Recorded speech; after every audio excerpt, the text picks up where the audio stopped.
Hey there.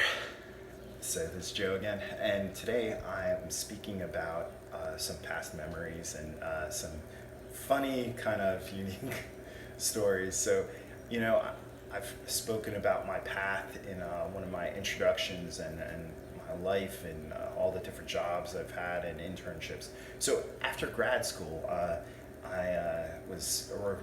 at the end of grad school, I had to do some internships, one around orientation and mobility and one around teaching children who are blind or visually impaired. The orientation mobility internship was in New Jersey, in New Brunswick, New Jersey, and at this time, originally I was looking at New York City. I thought that's where it was going to be, and that's that story about discrimination. You might want to go check that one out. So I was going to live with my twin brother and his fiance, and they were getting married in March. I moved in February. I think the middle of March, March 18th, they got married. And I moved in early February or so.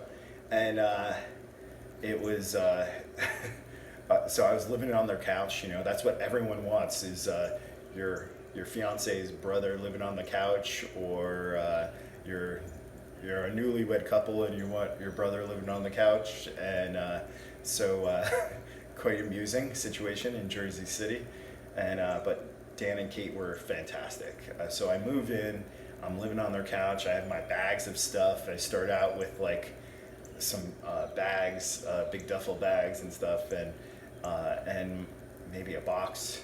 And my twin brother is like, this looks bad. If we have people over, there's stuff in our living room that he's like, it can't look like someone's living on our couch all the time. And so every day I would get up and put fold the couch back up and slide it in, so the bed wasn't showing. But he was nice enough, because I was quite poor at the time, to purchase some plastic drawers so I could put clothes in there, so my bag wasn't sitting out all the time, and make me feel a little bit at home. It added to their living room, of course, though. But one of the funny things about living there, besides our buddy Miles, Dan, my twin brother, and I had a German Shepherd named Miles, who lived there, and he was my buddy. And we got him in college in North Carolina.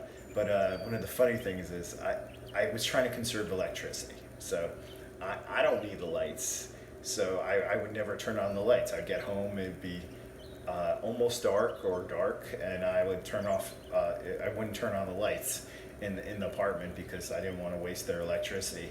So, and I'd be doing work on a computer usually, and I would be the first one home. I'd leave first, and then get home first, because I think it was about an hour and a half commute, maybe, to New Brunswick and back. And so when my sister-in-law, and at the time, I guess my brother's fiance and then sister-in-law, would get home, I learned pretty quickly after a few days, sitting in the dark on my computer, walking in, and Kate would yell, "Ah!" and get scared, because I was sitting in the dark, and she'd see the light of the computer on my face, apparently. And so my hope to save electricity was surpassed by not looking creepy to both my sister-in-law and my brother. Dan felt the same way. Yeah, he felt it was creepy as well. So I learned to turn on the lights. And as a person who's blind, in the offices, sometimes I forget whether the light's on or off, or I don't remember if I turned it on, and I can't tell. So I have to sometimes ask or use on my phone, on the Microsoft Seeing AI app. I use that. It'll tell me if the light's on or not, and that's quite helpful. The light meter, yeah.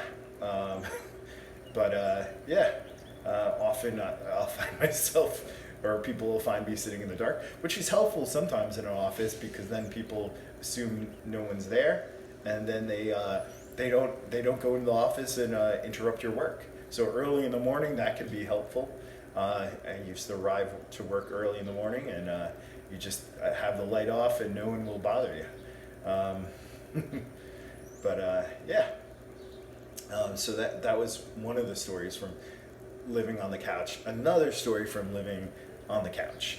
You know, I always felt like, you know, I'd go out to bars and meet people and you know, females and in New York and Jersey City and such. And I always felt it was fun to tell people, be like, yeah, I live on my brother's couch. Yep, I have an unpaid internship. I'm gonna do another unpaid internship.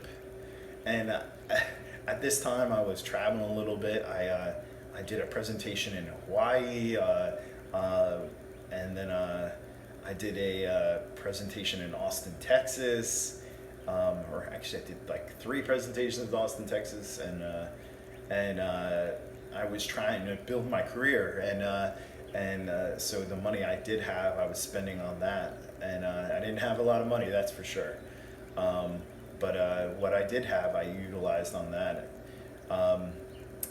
So you know, I always thought, you know, you go into a bar, you'd be like, hey, how you doing? And I could be like, yeah, you want to go back to my brother's place? I have a really nice couch.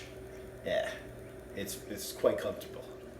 Yeah, you know, I don't have a job. I have an unpaid internship. Yeah, you know, that really wins people over. You know, that's what people are looking for: stability. You know, yeah, you know, like nothing more stable than living on someone's couch.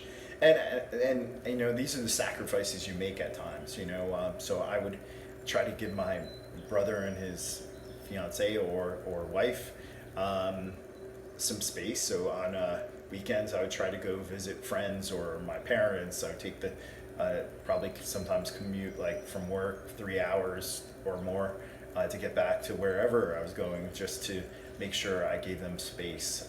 They were nice enough to allow me to live there, and that made a big difference. So I feel lucky. So I just wanted to share a little bit about life on the couch. So have a great day. Take care. I'm Joe Strechay. I'm a blindness consultant.